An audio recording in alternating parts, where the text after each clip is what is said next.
ಪ್ರೀತಿಯ ಬಂಧುಗಳೇ, ಸಂಗೊಳ್ಳಿ ರಾಯಣ್ಣ ಅನ್ನುವ ಹೆಸರೇ ಇಡೀ ಕರ್ನಾಟಕದಾದ್ಯಂತ ಯುವಕರ ಮೈ ಮನಸ್ಸುಗಳಲ್ಲಿ ರೋಮಾಂಚನವನ್ನು ಸೃಷ್ಟಿ ಮಾಡುವಂಥ ಶಕ್ತಿ ಇರುವಂಥ ಹೆಸರು. ಬಹುಶಃ ಕರ್ನಾಟಕದ ಯಾವುದೇ ಮೂಲೆಗೆ ಹೋಗಿ ನಿಂತು ನೋಡಿದಾಗ ಸಂಗೊಳ್ಳಿ ರಾಯಣ್ಣನ ಹೆಸರನ್ನು ಕೇಳಲಾರದಂಥ ಯುವಕ ಯಾರು ಇರೋದಕ್ಕೆ ಸಾಧ್ಯ ಇಲ್ಲ. ಯಾಕೆ ಅಂತಂದರೆ ರಾಯಣ್ಣ ಅಂತ ಅಂದರೆ ಒಂದು ಕಿಚ್ಚು, ರಾಯಣ್ಣ ಅಂತ ಅಂದರೆ ಹೋರಾಟ, ರಾಯಣ್ಣ ಅಂತ ಅಂದರೆ ಸ್ವಾತಂತ್ರ್ಯ, ರಾಯಣ್ಣ ಅಂದರೆ ಸ್ವಾಭಿಮಾನ, ರಾಯಣ್ಣ ಅಂತ ಅಂದರೆ ದೇಶಭಕ್ತಿ, ರಾಯಣ್ಣ ಅಂತ ಅಂದರೆ ಸಂಘಟನೆ, ರಾಯಣ್ಣ ಅಂತ ಅಂದರೆ ಭಾರತ ದೇಶಕ್ಕೋಸ್ಕರ ಬ್ರಿಟಿಷರ ವಿರುದ್ಧ ಬಹುಶಃ ಈ ದೇಶದಲ್ಲಿ ಎದ್ದಂಥ ಅತ್ಯಂತ ಪ್ರಬಲವಾದಂಥ ಧ್ವನಿ. ಬಹುಶಃ ಸಂಗೊಳ್ಳಿ ರಾಯಣ್ಣನಂಥ ಒಬ್ಬ ಪ್ರಬಲವಾದ ಧ್ವನಿನ ನಾವು ನೋಡಿದಾಗ ನನಗೆ ಎಷ್ಟೋ ಸಲ ಅನಿಸಿದ್ದಿದೆ, ಯಾಕೆ ರಾಯಣ್ಣ ತುಂಬ ಎಲ್ಲ ಕಾಲದಲ್ಲೂ ಪ್ರಸ್ತುತ ಅನ್ನಿಸ್ತಾನೆ ಅಂತಂದರೆ, ಯಾರೋ ದೊರೆ ಮಗನಾಗಿದ್ದಿದ್ರೆ, ರಾಜನ ಮಗನಾಗಿದ್ದಿದ್ರೆ ಬಹುಶಃ ಇಷ್ಟು ಪ್ರಾಮುಖ್ಯತೆ ಕೊಡುವಂಥ ಅವಕಾಶ ಇರಲಿಲ್ಲ. ಅಥವಾ ಯಾರೋ ಭಾಳ ದೊಡ್ಡ ಕೋಟ್ಯಾಧೀಶ್ವರನಾಗಿ ಅವನು ಆ ಹಂತಕ್ಕೆ ಬಂದಿದ್ರೆ, ಭಾಳ ಸಂಪತ್ತಿದ್ದು ಒಂದು ಸೇನೆಯನ್ನು ಕಟ್ಟಿದ್ರೆ ರಾಯಣ್ಣನನ್ನು ಈ ರಾಜ್ಯ ಮೆಚ್ಚಿಕೊಳ್ಳೋದ್ರಲ್ಲಿ ಬಹುಶಃ ಈ ಪ್ರಮಾಣದ ಅರ್ಥ ಇರಲಿಲ್ಲ. ಆದರೆ ಸಂಗೊಳ್ಳಿ ರಾಯಣ್ಣನಾದರೂ ಒಬ್ಬ ಸಾಮಾನ್ಯರ ಮನೆಯಲ್ಲಿ ಹುಟ್ಟಿ ಬ್ರಿಟಿಷರ ವಿರುದ್ಧ ಲಡಾಯಿ ಮಾಡುವ ಕನಸನ್ನು ಹೊತ್ತು ಕಿತ್ತೂರು ರಾಣಿ ಚೆನ್ನಮ್ಮ ತಾಯಿಯ ಜೊತೆಗೆ ಭುಜಕ್ಕೆ ಭುಜ ಕೊಟ್ಟು ಅವರ ಧ್ವನಿಗೆ ಧ್ವನಿಯಾಗಿ ಚೆನ್ನಮ್ಮ ಮತ್ತು ರಾಯಣ್ಣನವರಿಬ್ಬರೂ ಕೂಡ ತಾಯಿ ಮಕ್ಕಳಂತೆ ಒಂದಾಗಿ ಅವತ್ತು ಬ್ರಿಟಿಷರ ವಿರುದ್ಧ ಧ್ವನಿ ಎತ್ತುತ್ತಾರೆ. ಎಷ್ಟೋ ಸಲ ಇತಿಹಾಸದ ಪಠ್ಯಪುಸ್ತಕಗಳನ್ನು ತೆಗೆದಾಗ ದುಃಖ ಆಗತ್ತೆ ನನಗೆ. 1857ನೇ ಇಸ್ವಿಯ ಕ್ರಾಂತಿನೇ ಬ್ರಿಟಿಷರ ವಿರುದ್ಧ ನಡೆದಂಥ ಮೊದಲನೇ ಕ್ರಾಂತಿ ಅಂತ ನಮ್ಮ ಇತಿಹಾಸದ ಪುಸ್ತಕಗಳು ಹೇಳ್ತಾ ಇರಬೇಕಾದ್ರೆ 857 ಕ್ರಾಂತಿಯ ಕಲ್ಪನೆ ಹುಟ್ಟೋದಕ್ಕಿಂತ ಮುಂಚೆ ಆಗಲೇ ಇದೇ ಕಿತ್ತೂರಿನ ಅಥವಾ ಈ ಬೆಳಗಾವಿಯ ಗಂಡು ಮೆಟ್ಟಿದ ಭೂಮಿಯೊಳಗಡೆ ಒಬ್ಬ ಕಿತ್ತೂರಿನ ಚೆನ್ನಮ್ಮ, ಒಬ್ಬ ಸಂಗೊಳ್ಳಿಯ ರಾಯಣ್ಣ ಬ್ರಿಟಿಷರ ವಿರುದ್ಧ ರಣ ಕಹಳೆಯನ್ನು ಮೊಳಗಿಸಿ ಅವತ್ತು ಈ ನಾಡಿನೊಳಗಡೆ ಒಂದು ಕ್ರಾಂತಿ ಮಾಡಿದ್ದಾರೆ. ಎಂಥ ಅನ್ಯೋನ್ಯವಾದ ಸಂಬಂಧ, ಜಾತಿ, ಮತ, ಧರ್ಮ, ಪಂಥ ಎಲ್ಲವುದನ್ನು ಕೂಡ ಪಕ್ಕಕ್ಕಿಟ್ಟು ಅವರು ಒಂದಾಗಿ ದೇಶದ ಸ್ವಾತಂತ್ರ್ಯಕ್ಕೋಸ್ಕರ, ಈ ಚಳುವಳಿಗೋಸ್ಕರ ಬಡದಾಡ್ತಾರೆ. ಸಂಗೊಳ್ಳಿ ರಾಯಣ್ಣನ ಈ ಬಲಿದಾನ ಅಂತೂ, ಈ ಹೋರಾಟ ಅಂತೂ ಎಷ್ಟು ಅದ್ಭುತವಾಗಿದೆ ಅಂತಂದರೆ, ತಾಯಿ ಚೆನ್ನಮ್ಮ, ನಾನು ಯಾವಾಗಲಾದರೂ ಬಯಲಹೊಂಗಲಕ್ಕೆ ಹೋಗಿ ಆ ಚೆನ್ನಮ್ಮ ತಾಯಿಯವ್ರ ಸಮಾಧಿ ಮುಂದೆ ನಿಂತಾಗ ನಾನು ನೋಡ್ತೀನಿ, ಚೆನ್ನಮ್ಮ ತಾಯಿ ಯಾಕೆ ಪ್ರಾಣ ಕೊಟ್ಟರು ಅಂತ ಕೇಳಿದ್ರೆ ಇತಿಹಾಸ ಹೇಳುತ್ತೆ. ಏನು ಹೇಳುತ್ತೆ ಇತಿಹಾಸ ಅಂತಂದರೆ, ಚೆನ್ನಮ್ಮನಿಗೆ ಬ್ರಿಟಿಷರು ಒಂದು ಸುಳ್ಳು ಹೇಳ್ತಾರೆ. ಚೆನ್ನಮ್ಮ, ಯಾವ ರಾಯ ಬರ್ತಾನೆ, ಕಿತ್ತೂರಿನ ರಾಯ ಬರ್ತಾನೆ, ಸಂಗೊಳ್ಳಿಯ ರಾಯ ಬರ್ತಾನೆ, ಈ ಬ್ರಿಟಿಷರ ಯೂನಿಯನ್ ಜಾಕ್ ಧ್ವಜವನ್ನು ಹರಿದು ಬಿಸಾಡಿ ಆ ಜಾಗದಲ್ಲಿ ನಂದಿ ಧ್ವಜವನ್ನು ಹಾರಿಸ್ತಾನೆ ಅಂತ ಕನಸು ಕಾಣ್ತಾ ಕೂತಿದ್ಯೋ, ಆ ನಿನ್ನ ರಾಯಣ್ಣ ಬರಲ್ಲ, ಆ ರಾಯಣ್ಣನನ್ನು ನಾವು ಕೊಂದು ಬಿಟ್ವಿ ಅನ್ನೋ ಮಾತನ್ನು ಕೇಳಿದ ತಕ್ಷಣ ಚೆನ್ನಮ್ಮನಿಗೆ ಎಷ್ಟು ದುಃಖ ಆಯ್ತಂತೆ ಅಂದರೆ, ಯೋಚನೆ ಮಾಡಿ, ಚೆನ್ನಮ್ಮ ತಾಯಿಗೆ ಗಂಡ ಸತ್ತಾಗ ಕಣ್ಣೀರು ಹಾಕಲಿಲ್ಲ, ಆಕೆಯ ದತ್ತು ಮಗನನ್ನೇ ಕಳ್ಕೊಂಡಂಥ ಸಂದರ್ಭದಲ್ಲಿ ಆಕೆ ಕಣ್ಣೀರು ಹಾಕಲಿಲ್ಲ, ತನ್ನ ಜೊತೆಗಿದ್ದವರೇ ಮೋಸ ಮಾಡಿ ಯುದ್ಧದಲ್ಲಿ ಚೆನ್ನಮ್ಮ ಸೋತಾಗ ಚೆನ್ನಮ್ಮ ಕಣ್ಣೀರು ಹಾಕಲಿಲ್ಲ, ಚೆನ್ನಮ್ಮಾಜಿ ಅವತ್ತು ಜೈಲಲ್ಲಿ ಕೂತ್ಕೊಂಡ್ರು, ಜೈಲಲ್ಲಿ ಕೂತಾಗ ಚೆನ್ನಮ್ಮ ಕಣ್ಣೀರು ಹಾಕಲಿಲ್ಲ. ಆದರೆ ಸಂಗೊಳ್ಳಿ ರಾಯಣ್ಣ ಸತ್ತಾಗ ಚೆನ್ನಮ್ಮ ತಾಯಿ ಕಣ್ಣೀರು ಹಾಕ್ತಾರೆ, ಚೆನ್ನಮ್ಮ ಕಣ್ಣೀರು ಹಾಕ್ತಾರೆ. ಯಾಕೆ ಅಂದರೆ ಚೆನ್ನಮ್ಮ ತಾಯಿಯ ನಂಬಿಕೆ ಏನಾಗಿತ್ತು ಅಂತಂದರೆ, ನಂಬಿಕಸ್ಥ ಬಂಟ ರಾಯಣ್ಣ ಎಲ್ಲಿವರೆಗೂ ಹೊರಗಡೆ ಇರ್ತಾನೋ ಅಲ್ಲಿವರೆಗೂ ಕಿತ್ತೂರು ಬ್ರಿಟಿಷರ ಕೈ ವಶ ಆಗೋದಕ್ಕೆ ಬಿಡಲ್ಲ, ಮತ್ತೆ ಕಿತ್ತೂರು ನಮ್ಮ ಕೈ ಸೇರುತ್ತೆ, ಮತ್ತೆ ನಾವು ಸ್ವಾತಂತ್ರ್ಯದ ಕಿತ್ತೂರಿನ ಮೇಲೆ ನಡೆದಾಡ್ತೀವಿ ಅಂತ ಕನಸು ಕಂಡಂಥ ಚೆನ್ನಮ್ಮ ತಾಯಿಯ ಕನಸು ನುಚ್ಚು ನೂರಾಗಿತ್ತು. ಯಾಕೆ ಅಂತಂದರೆ, ರಾಯಣ್ಣ ಸತ್ತು ಹೋದ ಅನ್ನುವ ಸುಳ್ಳು ಕಥೆಯನ್ನು ಕೇಳಿ ಚೆನ್ನಮ್ಮನಿಗೆ ದುಃಖ ಆಯಿತು. ಬರೀ ಕಣ್ಣೀರು ಹಾಕಿದ್ದಲ್ಲ, ಚೆನ್ನಮ್ಮ ತಾಯಿ ಆಕೆಯ ಕೈಯಲ್ಲಿದ್ದಂಥ ವಜ್ರದ ಹರಳನ್ನು ನುಂಗಿ ಆತ್ಮಹತ್ಯೆ ಮಾಡಿಕೊಂಡ್ರು ಅಂತ ಕೂಡ ನಾವು ಇತಿಹಾಸದಲ್ಲಿ ಗಮನಿಸ್ತೀವಿ. ನಮ್ಮ ಡೊಳ್ಳಿನ ಪದ ಹಾಡುವರನ್ನ ಹಾಡ್ತಾರೆ. ಯೋಚನೆ ಮಾಡಿ ನೋಡಿ, ಒಬ್ಬ ರಾಯಣ್ಣ ಸತ್ತ ಅಂದರೆ ಯಾವ ಭೂಮಿ ಮೇಲೆ ರಾಯಣ್ಣ ಬದುಕಲ್ವೋ ಆ ಭೂಮಿ ಮೇಲೆ ನಾನೂ ಬದುಕಲ್ಲ ಅಂತ ಹೇಳಬೇಕಾದ್ರೆ ಆ ರಾಯಣ್ಣನ ಮೇಲೆ ಚೆನ್ನಮ್ಮನಿಗಿದ್ದಂಥ ಪ್ರೇಮ ಅದೆಂತಿರಬೇಕು, ಅದ್ಯಾವ ತಾಯಿ ಮಕ್ಕಳ ಪ್ರೇಮ ಅದಾಗಿರಬೇಕು. ಇಂಥ ಒಬ್ಬ ಸಂಗೊಳ್ಳಿ ರಾಯಣ್ಣ ಇವತ್ತು ಈ ನೆಲದಲ್ಲಿ ಹುಟ್ಟಿದ್ದಾನೆ. ಬಹುಶಃ ನನಗನ್ಸುತ್ತೆ ಇವತ್ತು ಜಾರಕಿಹೊಳಿ ಸಾಹೇಬರಿದ್ದಾರೆ, ನಾವೆಲ್ಲರೂ ಈ ನೆಲದ ಮೇಲೆ ನಿಂತ್ಕೊಂಡಿದ್ದೀವಿ. ನನಗನ್ನಿಸ್ತಾ ಇದೆ, ಯಾವ ನೆಲದ ಮೇಲೆ ರಾಯಣ್ಣ ಹುಟ್ಟಿದ್ನೋ ಆ ನೆಲದ ಮೇಲೆ ಇವತ್ತು ನಾವು ನಿಂತಿದ್ದೀವಿ ಅಂತ ಅಂದರೆ ನಾವು ಧನ್ಯತೆಯನ್ನು ಅನುಭವಿಸ್ಬೇಕು, ನಾವು ರೋಮಾಂಚನವನ್ನು ಅನುಭವಿಸ್ಬೇಕು. ಬ್ರಿಟಿಷರ ಸೂರ್ಯ ಮುಳುಗದ ಸಾಮ್ರಾಜ್ಯಕ್ಕೆ ಒಬ್ಬ ಸಾಮಾನ್ಯ ಸರ್ದಾರ ಅವತ್ತು 100 ವರ್ಷಗಳ ಹಿಂದೆ ಸವಾಲ್ ಹಾಕಿ ಕೈಯಲ್ಲಿ ಖಡ್ಗ ಹಿಡಿದು ದೊಡ್ಡ ಸೇನೆಯನ್ನು ಕಟ್ಟುವಂಥ ಪರಿಕಲ್ಪನೆ ಮಾಡ್ತಾನೆ. ಬಹುಶಃ ಭಾರತ ದೇಶದ ಇತಿಹಾಸವನ್ನು ನೀವೇನಾದರೂ ನೋಡಿದ್ರೆ ಗೆರಿಲ್ಲಾ ಮಾದರಿಯಲ್ಲಿ ಯುದ್ಧ ಮಾಡಿದಂಥ ಇಬ್ಬರು ನಾಯಕರಿದ್ದಾರೆ. ಒಬ್ಬರು ಶಿವಾಜಿ ಮಹಾರಾಜರು, ಅವರನ್ನು ಬಿಟ್ಟರೆ ಬ್ರಿಟಿಷರ ವಿರುದ್ಧ ಗೆರಿಲ್ಲಾ ಯುದ್ಧವನ್ನು ಪ್ರಯೋಗ ಮಾಡಿದಂಥ ಮೊಟ್ಟ ಮೊದಲ ವ್ಯಕ್ತಿ ಯಾರಾದರೂ ಇದ್ದರೆ ಅದು ಇದೇ ಸಂಗೊಳ್ಳಿ ರಾಯಣ್ಣ ಅನ್ನೋದನ್ನ ಕೂಡ ಅತ್ಯಂತ ಹೆಮ್ಮೆಯಿಂದ ಇತಿಹಾಸ ಸ್ಮರಿಸಿಕೊಳ್ಳುತ್ತೆ ರಾಯಣ್ಣನ ಬಗ್ಗೆ. ಅಂಥ ಅದ್ಭುತವಾದ ಹೋರಾಟಗಾರನಾಗಿದ್ದ ರಾಯಣ್ಣ ಎಷ್ಟೋ ಸಲ ಹೆಂಗೆ ದಿಕ್ಕು ತಪ್ಪಿಸ್ತಿದ್ದ ಅಂತಂದರೆ ಆತ ಅನಕ್ಷರಸ್ಥ. ರಾಯಣ್ಣನ ಜೀವನದಲ್ಲಿ ನಾವು ಕಲಿಬೋದಾದ ಮತ್ತೊಂದು ಪಾಠ ಏನು ಅಂದರೆ ಅಕ್ಷರದ ಬೆಲೆ. ಬ್ರಿಟಿಷರು ಹೆಂಗೆ ಹಿಡ್ಕೊಟ್ರು ರಾಯಣ್ಣನನ್ನು, ಹೆಂಗೆ ಹಿಡ್ದಾಕಿದ್ರು? ಇದೇ ಕೃಷ್ಣರಾವ್ ರಾಯಣ್ಣನಿಗೆ ಪತ್ರ ಬರ್ಕೊಡ್ತಾನೆ, ತಗೊಂಡೋಗು ಪೊಲೀಸರಿಗೆ ಕೊಟ್ಟು ಬಾ ಅಂತ. ಆದರೆ ಅವನೊಬ್ಬ ಪೋಸ್ಟ್ ಮ್ಯಾನ್ ಕೆಲಸ ಮಾಡುವಂಥ ವ್ಯಕ್ತಿ, ಪತ್ರದೊಳಗಡೆ ಏನಿದೆ ಅಂತ ಓದಕ್ಕೆ ಬರ್ತಿರ್ಲಿಲ್ಲ ಅವನಿಗೆ. ಆದರೆ ರಾಯಣ್ಣ ಹೋದ, ಪತ್ರ ಕೊಟ್ಟರೆ ಅವನನ್ನು ಹಿಡಿದು ಜೈಲೊಳಗಡೆ ಹಾಕಿದ್ರು. ಯಾವ ಹುಲಿನ ಹಿಡಿಯೋದಕ್ಕೆ ಯಾರೂ ಕೂಡ ಸಾಧ್ಯವೇ ಇರಲಿಲ್ವೋ ಅಂತ ಹುಲಿ ಪತ್ರನ ಕೈಯಲ್ಲಿ ಹಿಡ್ಕೊಂಡೋಗಿ ಬ್ರಿಟಿಷರಿಗೆ ಕೊಟ್ಟಿತ್ತು. ಆ ಪತ್ರದಲ್ಲಿ ಬರೆದಿತ್ತು ರಾಯಣ್ಣನನ್ನು ಒಳಗಾಕಿ ಅಂತ. ಯೋಚನೆ ಮಾಡಿ, ಸಂಗೊಳ್ಳಿ ರಾಯಣ್ಣ ಅವತ್ತು ಜೈಲಲ್ಲಿ ಕೂತ್ಕೊಳ್ಳೋದಕ್ಕೆ ಕಾರಣ ಆತ ಅನಕ್ಷರಸ್ಥನಾಗಿದ್ದು. ಬಹುಶಃ ನನಗನ್ಸುತ್ತೆ ಆತನಿಗೆ ಆ ಪತ್ರ ಓದೋ ಸಾಮರ್ಥ್ಯ ಇದ್ದಿದ್ದರೆ ತಿರುಗಿಸಿ ವಾಪಸ್ ಬಡಿತಾ ಇದ್ದ ಅವತ್ತು ಕೃಷ್ಣರಾವ್ಗೆ. ಅಂಥ ಸಂಗೊಳ್ಳಿ ರಾಯಣ್ಣ ಅವತ್ತು ಜೈಲಲ್ಲಿ ಕೂತ್ಕೊಳ್ಬೇಕಾಯ್ತು. ಇವತ್ತಿಗೂ 100 ವರ್ಷ ಕಳೆದ ಮೇಲೆ ಕೂಡ ಎಷ್ಟೋ ಜನಕ್ಕೆ ಈ ಅಕ್ಷರದ ಬೆಲೆನೇ ಅರ್ಥ ಆಗಲಿಲ್ಲ. ರಾಯಣ್ಣನ ಜೀವನದಿಂದ ನಾವು ಕಲಿಬೇಕಾದ ಪಾಠ ಈ ಅಕ್ಷರದ ಪಾಠ. ಆದರೆ ಅನಕ್ಷರಸ್ಥ ಅಥವಾ ಅವನು ಯಾವುದೋ ಶಾಲೆಗೆ ಹೋಗಿಲ್ಲದೆ ಇರುವಂಥ ಮನುಷ್ಯ ಆದರೂ ಒಂದು ಸ್ಟ್ರಾಟಜಿ ಹೆಂಗಿತ್ತು ಅಂತಂದರೆ, ಖಾನಾಪುರದ ಕಡೆಗೆ ರಾಯಣ್ಣ ಬರ್ತಿದ್ದಾನೆ ಅಂತ ಅವನೇ ಸುಳ್ಳು ಸುದ್ದಿ ಹಬ್ಬಿಸ್ತಾ ಇದ್ದ. ಇಡೀ ಬ್ರಿಟಿಷರ ಪೊಲೀಸರು ಖಾನಾಪುರದ ಕಡೆಗೆ ಬಂದರೆ ಸಂಗೊಳ್ಳಿ ರಾಯಣ್ಣ ದಿಕ್ಕು ಬದಲಾಯಿಸಿಕೊಂಡು ಇನ್ನೊಂದು ದಿಕ್ಕಿಗೆ ಹೋಗಿ ಬ್ರಿಟಿಷರ ಪೊಲೀಸ್ ಸ್ಟೇಷನ್ಗಳನ್ನು, ಬ್ರಿಟಿಷರ ಖಜಾನೆಗಳನ್ನು ಮುತ್ತಿಗೆ ಹಾಕಿ ಬ್ರಿಟಿಷರನ್ನು ಸುಸ್ತು ಮಾಡಿ ಬಡಿತಾ ಇದ್ದ. ಇಂಥ ಸ್ಟ್ರಾಟಜಿಗಳನ್ನು, ಇಂಥ ವಾರ್ ಸ್ಟ್ರಾಟಜಿಗಳನ್ನು ಸಂಗೊಳ್ಳಿ ರಾಯಣ್ಣ ಅವತ್ತು ರೂಪಿಸ್ತಾ ಇದ್ದ. ಸಂಗೊಳ್ಳಿ ರಾಯಣ್ಣ ಅಂತಂದರೆ ಅದೆಷ್ಟು ಅದ್ಭುತವಾದ ಹೋರಾಟದ ಸ್ಟ್ರಾಟಜಿ ಒಂದು ಆಗಿರ್ತಿತ್ತು ಅಂತಂದರೆ, ಅನೇಕ ಜನ ಬ್ರಿಟಿಷ್ ಅಧಿಕಾರಿಗಳು ಸಂಗೊಳ್ಳಿ ರಾಯಣ್ಣನನ್ನು ಅವರ ಇತಿಹಾಸದಲ್ಲಿ ದಾಖಲಿಸುವಂಥ ಕೆಲಸ ಮಾಡ್ತಾರೆ. ನಾನು ತುಂಬ ವಿಸ್ತೃತವಾಗಿ ಈ ವಿಚಾರಗಳಿಗೆ ಹೋಗಲ್ಲ. ಆದರೆ ನನಗನ್ಸುತ್ತೆ ಸಂಗೊಳ್ಳಿ ರಾಯಣ್ಣ ಬರೀ ಸ್ವಾತಂತ್ರ್ಯದ ಹೋರಾಟ ಮಾಡಿದ್ದಿದ್ರೆ ರಾಯಣ್ಣನನ್ನು ನಾವಿಷ್ಟು ನೆಚ್ಕೊಳ್ಳುವಂಥ ಅವಶ್ಯಕತೆಯೂ ಇರಲಿಲ್ಲ. ಕೇವಲ ಸ್ವಾತಂತ್ರ್ಯದ ಹೋರಾಟ ಅಲ್ಲ, ಸಂಗೊಳ್ಳಿ ರಾಯಣ್ಣ ಅಶಕ್ತರಿಗೆ ಶಕ್ತಿ ತುಂಬುವಂಥ ಕೆಲಸ ಮಾಡಿದ್ದ. ದುರ್ಬಲರಿಗೆ ಧ್ವನಿಯಾಗಿ ನಿಂತ್ಕೊಂಡಿದ್ದ ಸಂಗೊಳ್ಳಿ ರಾಯಣ್ಣ. ಅದೆಂಥ ಗಟ್ಟಿ ಧ್ವನಿ ರಾಯಣ್ಣಂದು ಅಂತಂದರೆ, ಮೌಢ್ಯಗಳನ್ನು ಕೂಡ ಧಿಕ್ಕರಿಸುವಂಥ ಧ್ವನಿ ಸಂಗೊಳ್ಳಿ ರಾಯಣ್ಣಂದಾಗಿತ್ತು.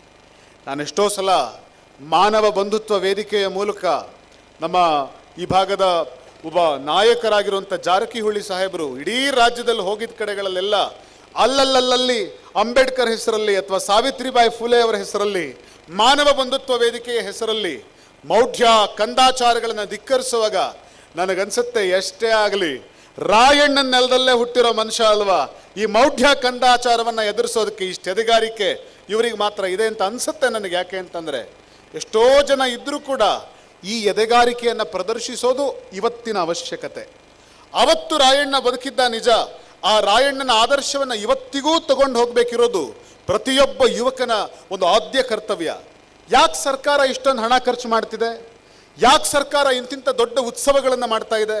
ಯಾವತ್ತೋ ಬದುಕಿದ್ದಂಥ ಅಮಟೂರು ಬಾಳಪ್ಪ, ಯಾವತ್ತೋ ಇದ್ದಂಥ ಕಿತ್ತೂರು ರಾಣಿ ಚೆನ್ನಮ್ಮ, ಯಾವತ್ತೋ ಇದ್ದಂಥ ಸಂಗೊಳ್ಳಿ ರಾಯಣ್ಣ ಇವತ್ತಿಗೂ ಯಾಕೆ ಸ್ಮರಣೆ ನಾವು ಮಾಡೋದಕ್ಕೋಸ್ಕರ ಇಷ್ಟೆಲ್ಲ ಸರ್ಕಾರ ಮಾಡ್ತಿದೆ ಅಂತಂದರೆ, ಅವರು ಈ ದೇಶದ ಅಸ್ತಿತ್ವಕ್ಕಾಗಿ ದುಡಿದವರು. ನನಗೆ ಯಾವಾಗಲೂ ಅನ್ನಿಸ್ತಾ ಇತ್ತು, ಸಂಗೊಳ್ಳಿ ರಾಯಣ್ಣನನ್ನು ಎಲ್ಲೋ ಒಂದಷ್ಟು ಜನ ಒಂದು ಜಾತಿಗೆ ಸೀಮಿತಗೊಳಿಸ್ಬಿಡ್ತಾರೋ, ಸಂಗೊಳ್ಳಿ ರಾಯಣ್ಣನನ್ನು ಎಲ್ಲೋ ಬರೀ ಕರ್ನಾಟಕಕ್ಕೆ ಸೀಮಿತಗೊಳಿಸ್ಬಿಡ್ತಾರೋ.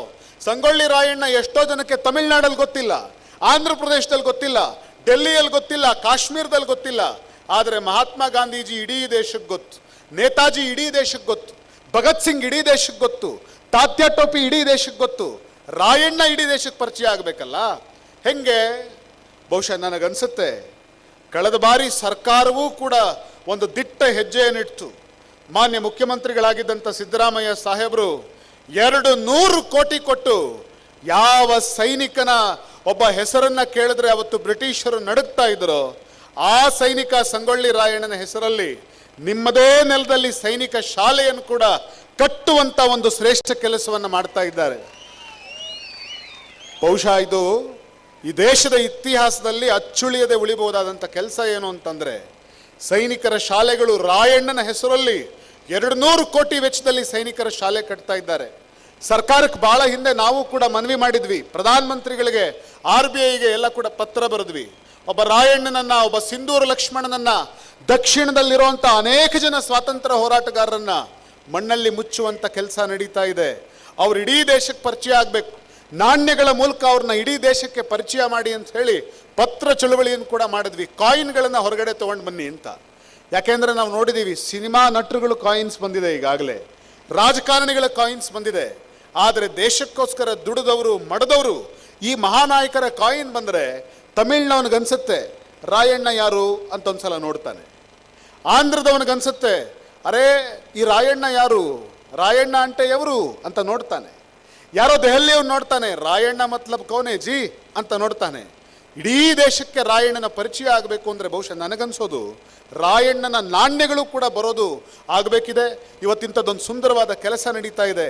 ರಾಯಣ್ಣನ ಪೋಸ್ಟ್ ಸ್ಟ್ಯಾಂಪ್ಗಳು ಬಂದರೆ ಬಹುಶಃ ಸಂಗೊಳ್ಳಿ ರಾಯಣ್ಣ ಇಡೀ ದೇಶಕ್ಕೆ ಪರಿಚಯ ಆಗ್ತಾನೆ. ಯಾಕೆ ನನಗೆ ಹಿಂಗೆ ಅನ್ನಿಸ್ತಾ ಇದೆ ಅಂತಂದರೆ, ಒಬ್ಬ ರಾಯಣ್ಣನನ್ನು ನೆನಪಿಸ್ಕೊಳ್ಳೋದು ಅಂತಂದರೆ ಅವನಲ್ಲಿದ್ದಂಥ ಕಿಚ್ಚನ್ನು ನೆನಪಿಸ್ಕೊಳ್ಳೋದು. ಅವನು ಬಂದು ಸೇನೆ ಕಟ್ಟಬೇಕಾದ್ರೆ ಸುಮ್ಮನೆ ಆಟ ಆಡ್ಕೊಂಡು ಸೇನೆ ಕಟ್ಟಲಿಲ್ಲ. ನಿಮ್ಮ ಥರ ಜನಗಳ ಮುಂದೆ ನಿಂತು ಭಿಕ್ಷೆ ಬೇಡಿ ಸೇನೆಯನ್ನು ಕಟ್ತಾನೆ. ಸೇನೆ ಕಟ್ಟಬೇಕಾದ್ರೆ ಅವನು ಕೇಳ್ತಾನೆ, ಅವ್ವ ನನ್ನ ಮನೆಯಲ್ಲಿ ನನ್ನ ಸೈನಿಕರು ಲಡಾಯಿ ಮಾಡಕ್ಕೆ ಹೊಂಟಾರ, ಅವ್ರು ಸಾಯ್ತಾ ಅದಾರ. ಅವ್ರು ಯಾಕೆ ಸಾಯ್ತಾರ ಅಂತ ಅಂದರೆ ಬ್ರಿಟಿಷರ ಗುಂಡೇಟಿಗೆ ಸಿಕ್ಕಿ ಸಾಯ್ತಾ ಇಲ್ಲ, ಲಡಾಯಿ ಮಾಡೋ ಜನಕ್ಕೆ ಹೊಟ್ಟೆಗೆ ರೊಟ್ಟಿ ಇಲ್ಲದೆ ಸಾಯಕತ್ತಾರ, ಭಿಕ್ಷಾ ಕೊಡ್ರಿ ಅಂತ ಹೇಳಿ ಜನಗಳ ಮುಂದೆ ನಿಂತು ಅಕ್ಕಿ ರೊಟ್ಟಿ, ಜನಗಳ ಮುಂದೆ ನಿಂತು ಕಾಯಿ ಪಲ್ಯೆಯನ್ನು ಭಿಕ್ಷೆ ಬೇಡಿ, ಸಂಗೊಳ್ಳಿ ರಾಯಣ್ಣ ದುಡ್ಡಿರಲಿಲ್ಲ ಅವನ ಹತ್ರ, ಭಿಕ್ಷೆ ಬೇಡಿ ಸೇನೆಯನ್ನು ಕಟ್ಟಿದ. ಇವನು ಭಿಕ್ಷೆ ಬೇಡಿ ಕಟ್ಟಿದಂಥ ಸೇನೆ ಬ್ರಿಟಿಷರನ್ನ ನಡುಗಿಸ್ತಾ ಇತ್ತು ಅಂದರೆ ಇಂಥ ಅದ್ಭುತವಾದ ಸಾಮರ್ಥ್ಯ. ನನಗೊಬ್ಬ ಲಾವಣಿ ಆಡುವಂಥ ಲಾವಣಿಕಾರ ಈ ಮಾತು ಹೇಳ್ದ, ಯಾಕ್ರಿ ಸಂಗೊಳ್ಳಿ ರಾಯಣ್ಣನನ್ನ ನಂದಗಡದಲ್ಲೇ ಮಣ್ಣು ಮಾಡಿದ್ರು? ಆ ಲಾವಣಿಕಾರ ಅವ್ನ ಲಾವಣಿ ಪೂರ್ತಿ ಆಡಿ ಹೇಳ್ದ, ಎಷ್ಟು ಚೆನ್ನಾಗಿತ್ತು ಅಂದರೆ, ಸರ್ ರಾಯಣ್ಣ ಹಿಂಗೆ ಭಿಕ್ಷಾ ಕೇಳಕ್ಕೆ ಹೋಗ್ತಾನ್ರಿ, ಹೋದಾಗ ರಾಯಣ್ಣನ ಮುಂದೆ ಈ ಥರ ರಾತ್ರಿ ಜನಗಳ ಮುಂದೆ ಭಿಕ್ಷೆ ಕೇಳಿದಾಗ ಒಬ್ಬ ತಾಯಿ ಹೇಳಿದ್ಲಂತ, ರಾಯ ಈ ಮಾಂಗಲ್ಯ ಎಲ್ಲರೂ ಏನೇನೋ ಕೊಡ್ತಾ ಇದ್ದಾರೆ, ಭಾಳಷ್ಟು ಜನ ಕುರಿಗಳು ಕೊಟ್ಟರು, ಭಾಳಷ್ಟು ಜನ ರೊಟ್ಟಿ ಕೊಟ್ಟರು, ಕೆಲವರು ಹಣ ಕೊಟ್ಟರು, ಬಂಗಾರ ಕೊಟ್ಟರು, ನನ್ನ ಹತ್ರ ಏನೂ ಇಲ್ಲಪ್ಪ, ಆದರೆ ನಿನಗೇನಾದರೂ ಕೊಡಲೇಬೇಕು ಅಂತ ಯೋಚನೆ ಮಾಡಿದ ತಾಯಿ, ಆ ಗಡದ ತಾಯಿ ತನ್ನ ಕತ್ತಲ್ಲೊಂದು ತಾಳಿ ಇದ್ದಿದ್ದನ್ನು ತೆಗೆದು ಅವನ ಕೈ ಕೊಟ್ಟು ಹೇಳಿದ್ಲಂತೆ, ರಾಯಣ್ಣ ಈ ಮಾಂಗಲ್ಯ ನಿನ್ನ ಕೈಯೊಳಗಡೆ ಇದ್ದರೆ, ಇದು ನನ್ನ ಕೊರಳಲ್ಲಿದ್ದರೆ ನಾನು ಮಾತ್ರ ಸುಮಂಗಲಿ ಅನ್ಸ್ಕೋತೀನಿ, ಇದು ನಿನ್ನ ಕೈಯಲ್ಲಿದ್ದರೆ ಇಡೀ ಕಿತ್ತೂರು ಸುಮಂಗಲಿ ಆಗ್ತದ, ಚೆನ್ನವ್ವ ಸುಮಂಗಲಿ ಆಗ್ತಾಳ, ತಗೊಂಡು ಹೋಗು ಅಂತ ಕೊಟ್ಟು ಕಳಿಸಿದ್ಲ. ಅದಕ್ಕೆ ರಾಯಣ್ಣನನ್ನ ಬ್ರಿಟಿಷರು ಗಲ್ಲಿಗೆ ಹಾಕಬೇಕಾದ್ರೆ ಸಂಗೊಳ್ಳಿ ರಾಯಣ್ಣನ ಬಾಯಲ್ಲಿ ಬಂದ ಮಾತು ಕಡೆ ಆಸೆ ಏನು ಅಂದರೆ, ಆ ತಾಯಿ ತನ್ನ ಜೀವಕ್ಕಿಂತಲೂ ಹೆಚ್ಚಾಗಿರುವಂಥ ವಸ್ತು ನನಗೆ ಕೊಟ್ಟಿದ್ದಾಳೆ, ಅವಳ ಜಾಗದಲ್ಲಿ ತಗೊಂಡೋಗಿ ನನ್ನನ್ನು ಮಣ್ಣು ಮಾಡಿ ಅಂತ ರಾಯಣ್ಣ ಕೇಳ್ತಾನೆ. ಅದೆಂಥ ಭಾವನೆ ಸಂಗೊಳ್ಳಿ ರಾಯಣ್ಣನ, ಅದೆಂಥ ಕೃತಜ್ಞತೆ ಭಾವ ಸಂಗೊಳ್ಳಿ ರಾಯಣ್ಣನ ಹೃದಯದೊಳಗಡೆ ಇತ್ತು. ಪ್ರೀತಿಯ ಬಂಧುಗಳೇ, ನಮಗೆಲ್ಲ ಇನ್ನೂ ಕೂಡ ಈ ಲಾವಣಿ ಸಂಗೊಳ್ಳಿ ರಾಯಣ್ಣನ ಇತಿಹಾಸ ಅಂತಂದರೆ ಬ್ರಿಟಿಷರು ಬರೆದ ಇತಿಹಾಸ ಅಲ್ಲ. ಬ್ರಿಟಿಷರು ಬರೆದ ಇತಿಹಾಸದಲ್ಲಿ ರಾಯಣ್ಣ ದರೋಡೆಕೋರ ಆಗಿರ್ತಾನೆ. ಆದರೆ ಭಾರತೀಯರು ಹಾಡಿದ ಇತಿಹಾಸ ಇತ್ತಲ್ಲ, ನಮ್ಮ ಡೊಳ್ಳಿನ ಪದ ಆಡೋರು ಲಾವಣಿಕಾರರು ಕಟ್ಟಿದ ಇತಿಹಾಸ ಇತ್ತಲ್ಲ, ಇದೇ ನಿಜವಾದ ರಾಯಣ್ಣನ ಇತಿಹಾಸ. ಅವರು ಬರೆದ ಇತಿಹಾಸದಲ್ಲಿ ಬರೀತಾರೆ, ಅವರು ಹಾಡ್ತಾರೆ. ಸಂಗೊಳ್ಳಿ ರಾಯಣ್ಣನ ಬಗ್ಗೆ ಈ ಥರದೊಂದು ನಂಬಿಕೆ ಇದೆ. ಮದ್ರಾಸ್ ಪ್ರೆಸಿಡೆನ್ಸಿಯಿಂದ ಆ ಕಾಲಕ್ಕೆ ಪತ್ರ ಬಂತಂತೆ ಸಂಗೊಳ್ಳಿ ರಾಯಣ್ಣನ ಬಗ್ಗೆ. ಸಂಗೊಳ್ಳಿ ರಾಯಣ್ಣ ಜೀವಂತ ಸೆರೆ ಸಿಕ್ಕರೆ ಆ ರಾಯಣ್ಣ ಅನ್ನೋಂಥ ವ್ಯಕ್ತಿ ಇಂಗ್ಲೆಂಡಿನ ಪತ್ರಿಕೆಗಳಲ್ಲಿ ಹೆಸರು ಮಾಡ್ತಾ ಇದ್ದಾನೆ, ಅವನನ್ನು ಗಲ್ಲಿಗೆ ಹಾಕಬೇಡಿ, ರಾಯಣ್ಣನನ್ನು ಹಿಡಿದು ಹೌಸ್ ಅರೆಸ್ಟಲ್ಲಿಡಿ, ಅವನನ್ನು ಗಲ್ಲಿಗೆ ಹಾಕಬೇಡಿ, ಅಂದರೆ ಗೃಹ ಬಂಧನದಲ್ಲಿ ಗೌರವವಾಗಿ ನಡೆಸ್ಕೊಳ್ಳಿ, ಅವನನ್ನು ಕೊಲ್ಲಬೇಡಿ, ಅವನನ್ನು ನೇಣಿಗೆ ಹಾಕಬೇಡಿ ಅಂತ ಪತ್ರ ಬಂದಿತ್ತು. ಆದರೆ ಈ ಪತ್ರ ನಮಗೆ ಸಿಕ್ಕಿದ್ದು ಯಾವಾಗ ಗೊತ್ತೇನೋ, ಸಂಗೊಳ್ಳಿ ರಾಯಣ್ಣನನ್ನು ಬ್ರಿಟಿಷರು ತಗೊಂಡೋಗಿ ಗಲ್ಲಿಗೆ ಹಾಕಿದ್ರು. ಗಲ್ಲಿಗೆ ಹಾಕಿ 10 ನಿಮಿಷ ಕಳೆದಿತ್ತು. 10 ನಿಮಿಷ ಆದಮೇಲೆ ಈ ಪತ್ರ ನಮ್ಮ ಕೈಗೆ ಸಿಕ್ತು. ಯೋಚನೆ ಮಾಡಿ, 10 ನಿಮಿಷಕ್ಕೆ ಮುಂಚೆ ಈ ಪತ್ರ ಸಿಕ್ಕಿದ್ದಿದ್ರೆ ಸಂಗೊಳ್ಳಿ ರಾಯಣ್ಣ ಗಲ್ಲಿಗೆ ಹೋಗ್ತಾ ಇರಲಿಲ್ಲ. 10 ನಿಮಿಷ ಮುಂಚೆ ಈ ಪತ್ರ ಯಾವತ್ತೇನಾದರೂ ಈ ಅಧಿಕಾರಿಗಳ ಕೈಲಿ ಸಿಕ್ಕಿದ್ರೆ ಸಂಗೊಳ್ಳಿ ರಾಯಣ್ಣ ಎದೆಯೊಪ್ಪಿಸಿ ನಿಂತ್ಕೊಳ್ತಾ ಇದ್ದ, ಈ ದೇಶದ ಇತಿಹಾಸದಲ್ಲಿ ಅಜರಾಮರವಾಗಿ ಉಳಿತಾ ಇದ್ದ. ಇಂಥ ಸಂಗೊಳ್ಳಿ ರಾಯಣ್ಣ ಎಷ್ಟು ಆಸೆ ತೋರಿಸಿರ್ಬೇಕು, ಎಷ್ಟೋ ಜನ ಹೇಳಿದ್ರು, ಏ ರಾಯ, ಬ್ರಿಟಿಷ್ ಅಧಿಕಾರಿಗಳೇ ಹೇಳ್ತಾರಂತೆ, ಏ ರಾಯ, ಯಾಕೆ ಚೆನ್ನವ್ವ ಕಿತ್ತೂರು ಅಂತ ಬಡದಾಡಿ ಸಾಹಿತ್ಯ, ಏನ್ ಸಿಗ್ತದ ನಿನಗೆ ಚೆನ್ನವ್ವ ಕಿತ್ತೂರು ಅಂತ ಹೋದ್ರೆ? ಒಂದು ಕೆಲಸ ಮಾಡು, ನೀ ನಮ್ಮ ಜೊತೆ ಸೇರ್ಕೋ, ನಿನಗೆ ಬೇಕಾದ್ರೆ ಕಿತ್ತೂರಿನ ರಾಜ್ಗಾತಿ ಕೊಡಿಸ್ತೀವಿ, ಹೊಲ ಮನೆ ಆಸ್ತಿ ಸಂಪತ್ತು ಕೊಡಿಸ್ತೀವಿ. ಎಷ್ಟೋ ಜನ ನಾವು ನೋಡ್ತೀವಿ, ಎಲೆಕ್ಷನ್ ಹತ್ರ ಬಂದರೆ ಈ ಗುಂಪಲ್ಲಿದ್ದವ್ರು ಆ ಗುಂಪಲ್ಲಿ ನಿಂತ್ಕೊಂಡ್ಬಿಡ್ತೀವಿ. ಆದರೆ ಸಂಗೊಳ್ಳಿ ರಾಯಣ್ಣ ಹೆಂಗಿದ್ದ ಅಂತಂದರೆ, ಇಷ್ಟೆಲ್ಲ ಆಸೆ ತೋರಿಸದೆ ರಾಯಣ್ಣ ಹೇಳ್ತಾನೆ, ಏನು ತಿಳಿದಿಲ್ಲೇ, ಏನು ತಿಳಿದಿ, ಬೇಕಾದರೆ ದೇಶಕ್ಕೋಸ್ಕರ ನಾ ಪ್ರಾಣ ಕೊಡ್ತೀನಿ, ಆದರೆ ನಂಬಿದ ಚೆನ್ನವ್ವನಿಗೆ ನಾ ಮೋಸ ಮಾಡಂಗಿಲ್ಲ ಅಂತ ಹೇಳಿ ಎದೆಯುಬ್ಬಿಸಿ ಬ್ರಿಟಿಷರಿಗೆ ಉತ್ತರ ಕೊಟ್ಟು ಚೆನ್ನಮ್ಮನ ಪರವಾಗಿ ನಿಂತ ರಾಯಣ್ಣ ಬ್ರಿಟಿಷರ ಹುರುಳಿಗೆ ಕೊರಳು ಕೊಟ್ಟು ಸಾಯ್ತಾನೆ. ಆದರೆ ಸಂಗೊಳ್ಳಿ ರಾಯಣ್ಣ ಸತ್ತದ್ದು ಯಾಕೆ ಅಂತಂದರೆ, ಅವನ ಜೊತೆಗಿದ್ದವ್ರು ಮೋಸ ಮಾಡಿದ್ದಕ್ಕೆ ಸತ್ತಿದ್ದು. ಜೊತೆಗಿದ್ದವರೇ ದುಡ್ಡಿನ ಆಸೆಗೋಸ್ಕರ ಸಂಗೊಳ್ಳಿ ರಾಯಣ್ಣನನ್ನು ಹಿಡ್ಕೊಟ್ರು, ರಾಯಣ್ಣನನ್ನು ಗಲ್ಲಿಗೆ ಹಾಕ್ಸಿದ್ರು. ಆದರೆ ಯೋಚನೆ ಮಾಡಿ ನೋಡಿ, ರಾಯಣ್ಣ ಸತ್ತ, ರಾಯಣ್ಣ ಗಲ್ಲಿಗೆ ಇರ್ದ, ಆದರೆ ಈ ದೇಶದ ಅಥವಾ ಈ ನಾಡಿನ ಲಕ್ಷ ಲಕ್ಷ ಯುವಕರ ಹೃದಯದಲ್ಲಿ ಸಂಗೊಳ್ಳಿ ರಾಯಣ್ಣ ಇನ್ನೂ ಜೀವಂತವಾಗಿದ್ದಾನೆ. ನಮ್ಮ ಹೃದಯದಲ್ಲಿ ರಾಯಣ್ಣನನ್ನು ಹಳಸಾಕೋದಕ್ಕೆ ಆಗಲೇ ಇಲ್ಲ. ಅವನ ಜೊತೆಗಿದ್ದವರು ರಾಯಣ್ಣನಿಗೆ ಮೋಸ ಮಾಡಿದ್ರು, ಆದರೆ ದೇವರು ರಾಯಣ್ಣನಿಗೆ ಮೋಸ ಮಾಡಲಿಲ್ಲ. ಎಂಥ ವರ ಕೊಟ್ಟ ದೇವರು ರಾಯಣ್ಣನಿಗೆ ಅಂತಂದರೆ, ರಾಯ, ನೀನು ಹುಟ್ಟಿದ ದಿವಸ ಇಡೀ ಭಾರತ ದೇಶವೇ ಹುಟ್ಟಬೇಕು, ನೀನು ಗಲ್ಲಿಗೇರಿದ ದಿವಸ ಇಡೀ ಭಾರತ ದೇಶ ಗಣರಾಜ್ಯ ಏರಬೇಕು ಅಂತ ಹೇಳಿ ರಾಯಣ್ಣ ಹುಟ್ಟಿದ ಆಗಸ್ಟ್ 15 ಅಂತ ನಮ್ಮ ನಂಬಿಕೆ ಇದೆ. ರಾಯಣ್ಣ ಹುಟ್ಟಿದ ಆಗಸ್ಟ್ 15 ಇಡೀ ಭಾರತಕ್ಕೆ ಸ್ವಾತಂತ್ರ್ಯ ಸಿಗುತ್ತೆ. ರಾಯಣ್ಣನನ್ನು ಬ್ರಿಟಿಷರು 26 ಜನವರಿ ಗಲ್ಲಿಗೇರಿಸ್ತಾರೆ. ರಾಯಣ್ಣ ಗಲ್ಲಿಗೇರಿದ ದಿವಸ ಇಡೀ ದೇಶ ಗಣರಾಜ್ಯವಾಗುತ್ತೆ ಅಂತಂದರೆ ಇದೊಂದು ದಾಖಲೆ ಅಲ್ಲದೆ, ಈ ದೇಶದಲ್ಲಿ ಏನಿಲ್ಲ ಅಂದರೂ 5 ಲಕ್ಷ ಜನ ದೇಶಕ್ಕೋಸ್ಕರ ತ್ಯಾಗ ಮಾಡಿದ್ದಾರೆ. ಆದರೆ ಯಾರಾದರೂ ಒಬ್ಬ ವ್ಯಕ್ತಿ ಹುಟ್ಟಿದ ದಿವಸ, ಒಬ್ಬ ಸ್ವಾತಂತ್ರ್ಯ ಹೋರಾಟಗಾರ ಹುಟ್ಟಿದ ದಿವಸ ಈ ದೇಶಕ್ಕೆ ಸ್ವಾತಂತ್ರ್ಯ ಬಂದಿದ್ರೆ ಅದು ಸಂಗೊಳ್ಳಿ ರಾಯಣ್ಣ ಹುಟ್ಟಿದ ದಿವಸ ಮಾತ್ರ ಅಂಥದ್ದೊಂದು ಅದ್ಭುತವಾದ ಘಟನೆ ನಡೆದಿದೆ. ಇನ್ನು ಯಾರ ಜೀವನದಲ್ಲಿ ಇಂಥ ಘಟನೆ ನಡೆಯಲಿಲ್ಲ. ಹೀಗಾಗಿ ಪ್ರೀತಿಯ ಬಂಧುಗಳೇ, ಇದೊಂದು ಸೌಭಾಗ್ಯ. ಮಾನ್ಯ ಜಿಲ್ಲಾಧಿಕಾರಿಗಳು, ಅಸಿಸ್ಟೆಂಟ್ ಕಮಿಷನರ್ ಸಾಹೇಬರು ಇವರೆಲ್ಲರೂ ನಮಗೆ ಇವತ್ತೊಂದು ಅವಕಾಶ ಕೊಟ್ಟರು. ರಾಯಣ್ಣ ಹುಟ್ಟಿದ ನೆಲದಲ್ಲಿ ರಾಯಣ್ಣನ ಬಗ್ಗೆ 4 ಮಾತಾಡಿ ಅಂತ ಹೇಳಿ. ಇನ್ನು ವೇದಿಕೆ ಮೇಲೆ ಅನೇಕ ಜನ ನಮ್ಮನ್ನು ಉದ್ದೇಶಿಸಿ ಮಾತನಾಡುವವರಿದ್ದಾರೆ. ವಿಶೇಷವಾಗಿ ಈ ಒಂದು ಕಾರ್ಯಕ್ರಮದಲ್ಲಿ ಈ ಹೊತ್ತಲ್ಲಿ ಇಷ್ಟು ಜನ ಸೇರಿ ನೀವೆಲ್ಲರೂ ಕೂಡ ರಾಯಣ್ಣನನ್ನು ಸ್ಮರಿಸುವಂಥ ಕೆಲಸ ಮಾಡಿದ್ದೀರಿ. ಸಂಗೊಳ್ಳಿ ರಾಯಣ್ಣನ ಹೆಸರು ಅಜರಾಮರವಾಗಲಿ. ಜೊತೆಗೆ ನಾವು ಸಂಗೊಳ್ಳಿ ರಾಯಣ್ಣನ ಹೆಸರಲ್ಲಿ ಉತ್ಸವ ಮಾಡಿ ಕೈ ಬಿಡೋದಾಗಬಾರ್ದು. ಸಂಗೊಳ್ಳಿ ರಾಯಣ್ಣನ ಹೆಸರಲ್ಲಿ ಉತ್ಸವ ಮಾಡಬೇಕಾದ್ರೆ ಒಂದು ಸಂಕಲ್ಪ ಕೂಡ ಮಾಡಬೇಕೇನು ಅಂತಂದರೆ, ನಮ್ಮ ಮಕ್ಕಳು ಶಿಕ್ಷಣ ಇಲ್ಲದೆ ಮನೆಯಲ್ಲಿ ಅಲ್ಲಿ ಖಾಲಿ ಪೋಲಿ ಕೆಲಸ ಮಾಡ್ಕೊಂಡಿರಬಾರ್ದು. ನಮ್ಮ ಮಕ್ಕಳಿಗೆ ರಾಯಣ್ಣನ ಹೆಸರಲ್ಲಿ ಶಿಕ್ಷಣ ಕೊಡ್ತೀವಿ ಅನ್ನುವಂಥ ಸಂಕಲ್ಪವನ್ನು ಪ್ರತಿಯೊಬ್ಬ ವ್ಯಕ್ತಿ ಮಾಡಬೇಕು. ನಾವು ನಮ್ಮ ಮಕ್ಕಳನ್ನು ದುಶ್ಚಟದಿಂದ ದೂರ ಇಡುವಂಥ ಸಂಕಲ್ಪ ಮಾಡಬೇಕು. ಅವ್ರನ್ನ ಯಾವುದೇ ಗುಟ್ಕಾ, ಸಿಗರೇಟು ಅಥವಾ ಇನ್ಯಾವುದೋ ಸರಾಯಿಗಳ ಚಟಗಳಿಗೆ ಬೀಳಿಸದೆ ಆ ಮಕ್ಕಳನ್ನು ಸಜ್ಜನರನ್ನಾಗಿಸಬೇಕು. ಆ ಮಕ್ಕಳನ್ನು ಪ್ರಜ್ಞಾವಂತ ನಾಗರಿಕರನ್ನಾಗಿಸೋದ್ರ ಕಡೆಗೆ ನಾವು ಗಮನ ಕೊಟ್ಟರೆ ಮಾತ್ರ ಇಂಥ ರಾಯಣ್ಣನ ಉತ್ಸವಗಳು ಮಾಡಿದ್ದಕ್ಕೆ ಸರ್ಕಾರ ಮಾಡಿದಂಥ ಖರ್ಚಿಗೆ ಒಂದು ಸಾಫಲ್ಯತೆ ಬರುತ್ತೆ. ಇಲ್ಲ ಆಯಿತು ಅಂತಂದರೆ ಹನ್ನೊಂದರೊಳಗೆ ಇನ್ನೊಂದು ಆಗಿಬಿಡುತ್ತೆ. ಹಾಗಾಗೋದು ಬೇಡ ಅಂತ ಹೇಳ್ತಾ ಒಂದು ಸಲ ಎಲ್ಲರೂ ಜೋರಾಗಿ ಒಂದು ಸಂಗೊಳ್ಳಿ ರಾಯಣ್ಣನಿಗೆ ಜೈಕಾರ ಹಾಕಿ ನನ್ನ ಮಾತುಗಳನ್ನ ಮುಗಿಸ್ತಾ ಇದ್ದೀನಿ. ಕ್ರಾಂತಿವೀರ ಸಂಗೊಳ್ಳಿ ರಾಯಣ್ಣನಿಗೆ ಜೋರ್ ಜೈಕಾರ ಹಾಕ್ರಿ. ಕ್ರಾಂತಿವೀರ್ ಸಂಗೊಳ್ಳಿ ರಾಯಣ್ಣನಿಗೆ, ಕಿತ್ತೂರು ರಾಣಿ ಚೆನ್ನಮ್ಮನವರಿಗೆ, ಅಮಟೂರು ಬಾಳಪ್ಪನವರಿಗೆ, ಬಾಬಾ ಸಾಹೇಬ್ ಅಂಬೇಡ್ಕರ್ ಅವರಿಗೆ, ಅಣ್ಣ ಬಸವಣ್ಣನವರಿಗೆ, ಮಹರ್ಷಿ ವಾಲ್ಮೀಕಿ ಅವರಿಗೆ ಧನ್ಯವಾದ.